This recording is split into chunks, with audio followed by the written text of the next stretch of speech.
Bukod sa Cagayan Province, ilang probinsya pa sa Luzon na nakaranas ng maulang panahon kagabi pa lamang.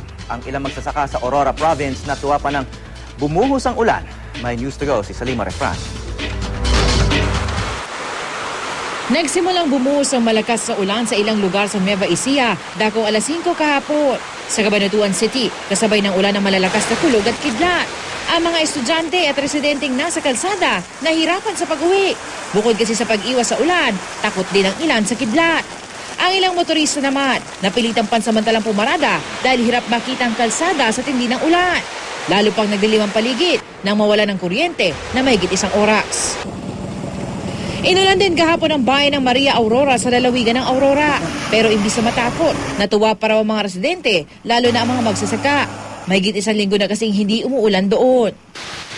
Sa Sorsogon, naging matindi rin ang buhos ng ulan kahapon. Mabuti na lang, ang mga residente handa at may dalang panangga sa ulan.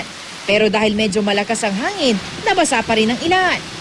Ang bata namang ito, nakipagsapalaran kahit walang panangga sa ulan, makauwi lang. Wala namang suspensyon ng klase sa lalawigan at tuloy ang pagpapalaot ng mga sasakyang pandagat. Salima Refran, GMA News.